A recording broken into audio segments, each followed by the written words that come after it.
If right now you're in a headspace where you're like, 2026 is going to be my year. This is the year that I become the best version of myself. Love who I am, but there are some things that I'd like to evolve. In this video, I want to talk about the ingredients that I think are most often missed from any kind of glow up effort that make becoming the best version of yourself simpler. Starting with number one, the why method. Every time I share this idea, I get comments from people saying, that really clicked for me. That's completely changed the way that I see things. And in this video, I want to make it even more actionable. So there's this guy, Daniel Kahneman. He's a Nobel Prize winning decision-making expert. He's at a conference. He's in front of a group of behavior change experts. And one of them puts their hand up and they're like, you know, getting people to change their behavior for a week is easy.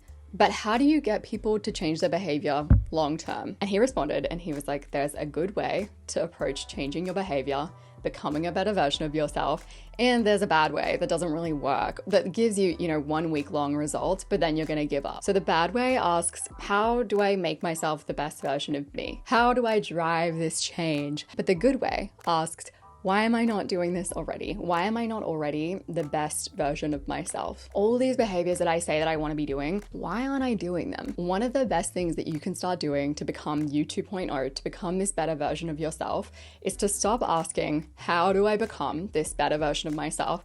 And start asking, why am I not this better version of myself already? Find the obstacles that are in your path and start removing them. And one way that I like to do this is by finding my yes but loops. Hang with me. Yes, me 2.0, the best version of me, hosts a lot.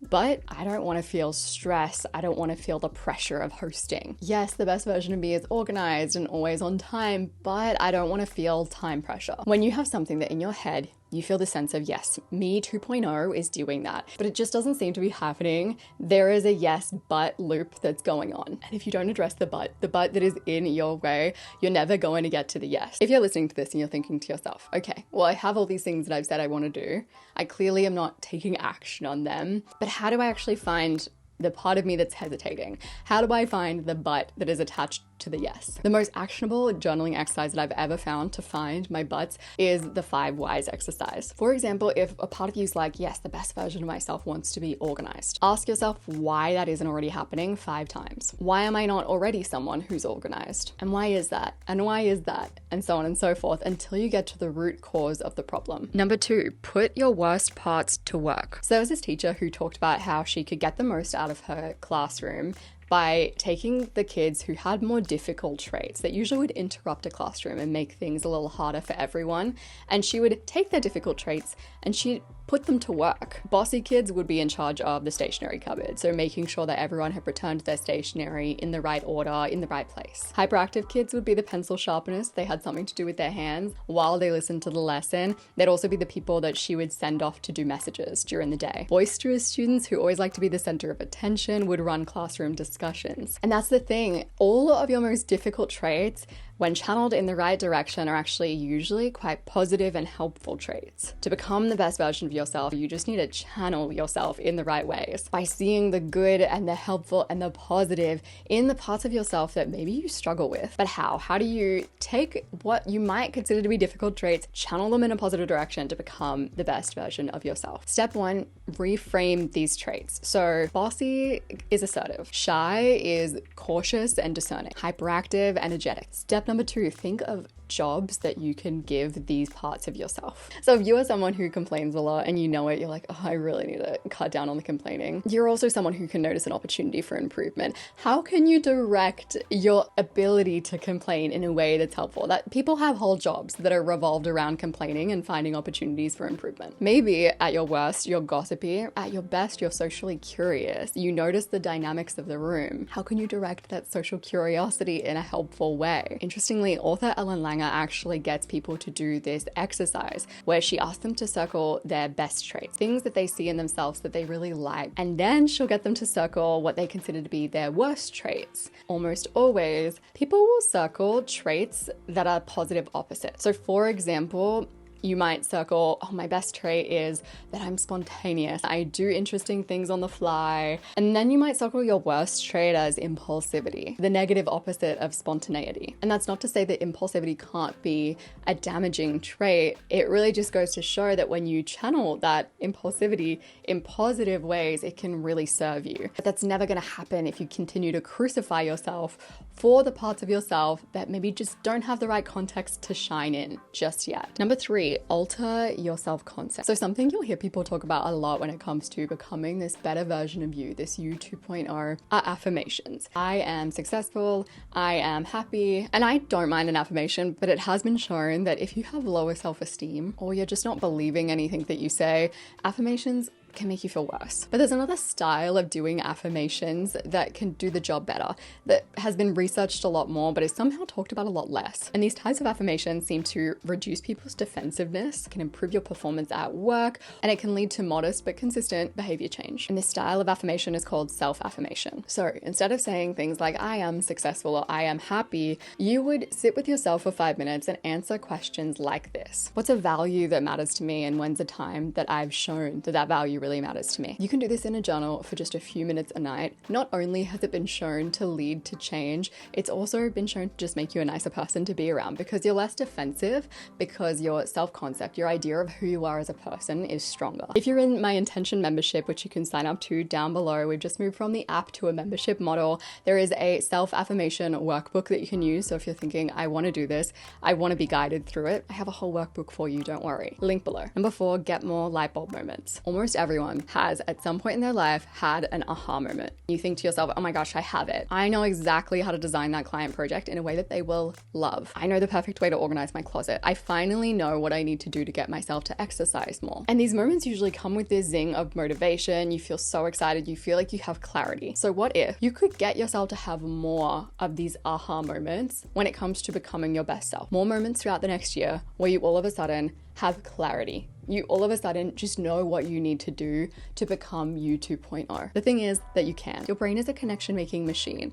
It always wants to solve your problems for you, but you do need to put it to work consciously. It needs to notice you thoughtfully puzzling over a specific outcome that you want, a specific change that you want to make, enough that it goes, this looks like a job for me. I would love to figure this out for you. I'll take it from here. And that's when it will start to feed you light bulb moments. One way that I like to do this are through mind prompt tracks. These are tracks of questions related to goals and outcomes I want to achieve. And I listen to these questions on loop, and I get my conscious brain putting its attention towards an outcome that I want, so that can then filter back to my subconscious. You can create these on your own just using your iPhone voice memo app. But if you do want a guided mind prompt track, I have a bunch of them created in my intention community. Once again, link down below. I'll make one of them free for a week from uploading this video so that you can have a listen and suss out what's going on. Number 5, it's like drawing a bird. So a while ago now, I was watching an episode of a TV show called The Better Sister with Luke. I had a piece of pizza in my hand covered in pineapple. And then I heard the lawyer on the screen say something to their client who had just been accused of murder. And she said to this young man, don't talk to anyone without your lawyer present. Obviously, this is normal. If you've been accused of murder, you don't want to be yapping to people if your lawyer isn't in the room. But then she prompted this young man to say 10 times, I'm not talking without my lawyer. So you just see this dude sitting in this room saying, I'm not talking without my lawyer. I'm not talking without my lawyer, over and over. Because when you're asked a question, it's your natural instinct to answer it, not to filter yourself, not to stop and say, I'm not talking without my lawyer. That is an uncomfortable, weird thing to have to do. And a lot of the changes that you might want to make to become you 2.0, to become the better version of yourself, are like that. They're unnatural to you currently, and they feel awkward to you right now. But they won't ever feel very natural until you practice. And practicing is going to feel awkward, uncomfortable, even a little embarrassing. For example, maybe right now you're a really late person. You run late to everything. It stresses everyone out. It stresses you out. And you want to be able to say, I run early to things, or I'm on time. The next time that you have an event or a function, you want to practice. And then you want to notice what happens. Kind of going back to the first thing that I talked about in this video. So you want to try to get somewhere early, but notice what comes up internally. What stops you from doing that? And externally. What makes that behavior feel really unnatural to you? What about it makes you feel weird? What kind of feelings do you get? that. And most importantly, expect to fail at first, especially if it's a really vulnerable change that you're making. For example, if you are going from someone who just always says yes to someone who is assertive and knows how to say no, it's going to take 20 to 30 times practicing before you can get to the point where you feel like you can do this new way of being with confidence. Just like if someone was learning to draw a bird really well, you wouldn't expect them to go from 0 to 100 with 2 birds. But maybe after drawing like 30 birds with some intentional practice, really observing what went right, what went wrong, they might be able to draw a good bird. The same thing goes for you practicing becoming the best version of yourself. You're gonna suck. It's gonna be hard. You're gonna fail. You're gonna get the sense of, oh my God, will I ever get good at this? And then slowly, with consistent practice over time, you'll find yourself feeling like it's more natural for you to do that thing. Number 6, expect more out of life. Here's a list of just a few things that your expectations can change in your life. Your expectations can change how well you age. Your expectations can change how much other people like you and how much you like other people. Your expectations can change how tired you feel on a daily basis. And the list goes on. Your expectations can change how lucky you are. Your expectations can change whether you achieve your goals and whether you don't. When you learn to change your expectations, your life can change. And I also want to be clear before I talk about how to change your expectations, there isn't any woo-woo-ness about this. It sounds kind of woo-woo from the front, but it's not. This is really well researched. And this doesn't work because your expectations are super magical and you have magical powers that can affect like the world around you and change the shape of reality. Your expectations change how you behave and they change what you notice. So for example, you go into a new workplace and you expect the people there to be cool, you expect the people there to like you. You're going to be warmer, you're going to be friendlier, you're going to be nicer. You're going to notice the smiles, the nods, the nice words. Versus if you walked into that same workplace thinking everyone would hate you, in which case you would act colder, you would be less friendly, you would be less kind. You'd notice the awkward pauses, you'd notice the weird looks that weren't really meaningful but you made them meaningful. When you have positive and hopeful expectations, you act differently and you notice different stuff, which makes you act differently. So when you change your expectations, you actually do change your reality because you change how you behave and what you notice. But how do you actually change your expectations for the better? You gotta get a little bit obsessed, you've gotta get curious, and you've gotta get interested. So you know when you get obsessed with a certain type of decor or a certain trend or even a certain dream car that you want, and you do start to see it everywhere, you need to get obsessed with the version of reality that you want to be able to expect. You want to get really interested and really curious about that version of reality. And once you do that, you'll immediately start to notice evidence of that possibility everywhere. In the same way that if you get obsessed with a certain type of car, and then you'll naturally start to notice evidence of it everywhere. I used to be really scared of aging, which now I just can't relate to that at all because I did get obsessed with the opposite. Well, I really started looking at those older women who dress exclusively in pink or exclusively in green, and I was like, well, they're thriving. I started following a bunch of women who were older than me, who were cool, who were doing interesting things, who had thriving communities, who worked out a lot, who really talked about aging in positive ways.